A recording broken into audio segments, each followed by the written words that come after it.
Assalamualaikum warahmatullahi wabarakatuh. Perkenalkan, nama saya Elvira Indarmawati dari Prodi Hukum Pidana Islam dengan NIM 0502032139. Tugas UAS ini dipergunakan untuk mata kuliah Hadis Hukum Pidana yang diampu oleh Ibu Nur Lailatul Musyafa.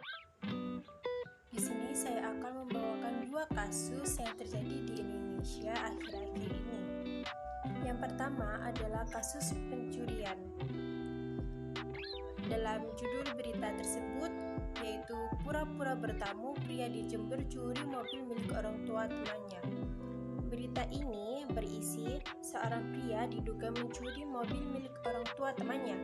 Kapolres Jember AKBP Heri Purnomo menjelaskan yang bersangkutan datang ke rumah korban untuk bertamu, kemudian berpura-pura ingin ke toilet. Hal tersebut disampaikan saat konferensi pers di Mapolres Jember. Kronologi kejadiannya yaitu pelaku datang bertamu karena anak pemilik mobil itu merupakan temannya. Saat izin ke toilet, pelaku mengambil kunci mobil di atas kulkas.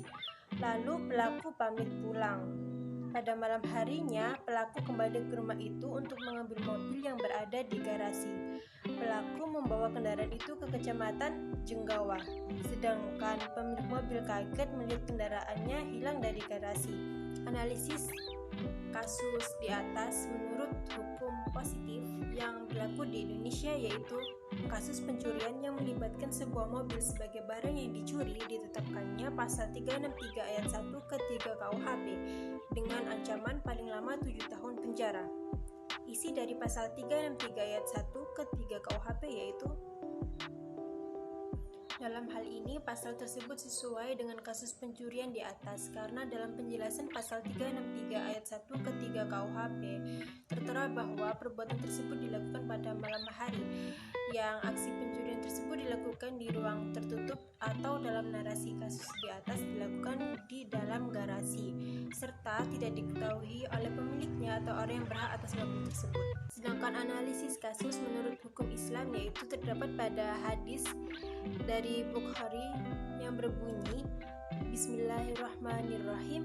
Haddatsana Abdullah ibnu Maslamah haddatsana Ibrahim ibnu Sa'di an ibni Shihabin an Amrata an Aisyata qala an-nabiy sallallahu alaihi wasallam tuqta'ul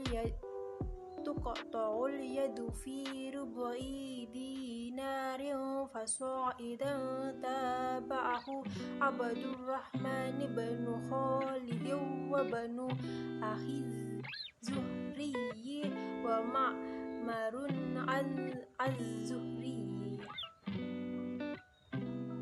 Hadis di atas memiliki arti telah menceritakan kepada kami Abdullah bin Maslamah, telah menceritakan kepada kami Ibrahim bin Sa'ad dari Ibnu Syihab dari Amra dari Aisyah mengatakan Nabi Shallallahu Alaihi Wasallam bersabda, tangan pencuri dipotong jika senilai 1/4 dinar ke atas. Hadis ini diperkuat oleh Abdurrahman bin Khalid dan Ibnu Akhi Az-Zuhri dan Ma'mar dari Az-Zuhri.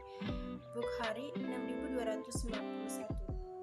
Berdasarkan hadis Bukhari di atas, pelaku dalam kasus pencurian tersebut dikenakan hukum potong tangan karena nilai dari barang yang dicuri telah melewati 1/4 dinar atau senilai kurang lebih Rp35.000.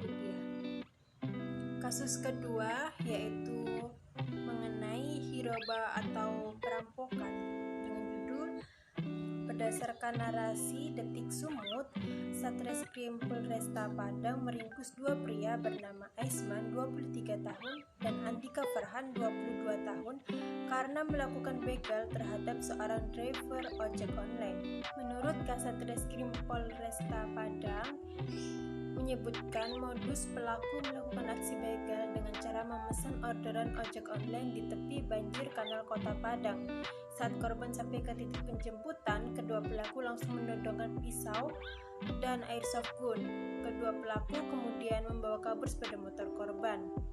Analisis kasus menurut hukum positif di Indonesia adalah kedua pelaku perampokan atau hirobah dijerat dengan pasal 368 tentang pemerasan dan pengancaman.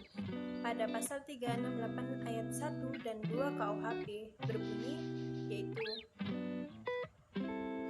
dapat disimpulkan bahwa dua pelaku yang merampok sepeda motor milik seorang ojol dapat dikenakan penjara kurang lebih selama 9 tahun. Dalam hal ini cukup sesuai dengan pasal 368 ayat 1 karena perbuatan melawan hukum tersebut dilakukan dengan maksud untuk menguntungkan diri sendiri, yaitu dua pelaku, Aisman dan Andika, dengan cara mengancam menggunakan pisau dan airsoft gun agar korban menyerahkan barang sesuatu yang berupa motor kepada pelaku.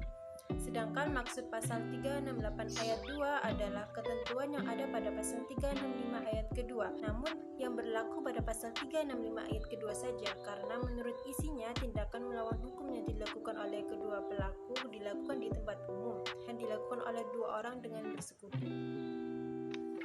Sedangkan analisis kasus menurut hukum Islam terdapat pada salah satu hadis Bukhari, yaitu yang berbunyi, arti dari hadis di atas adalah, berdasarkan analisa kasus dari mahiraba atau perampokan, pelaku dikenakan hukum potong tangan dikarenakan pelaku hiraba tersebut hanya melakukan perampasan atau perampokan tanpa disertai dengan pembunuhan atau tindakan penyerta lainnya. Sekian, terima kasih. Assalamualaikum warahmatullahi wabarakatuh.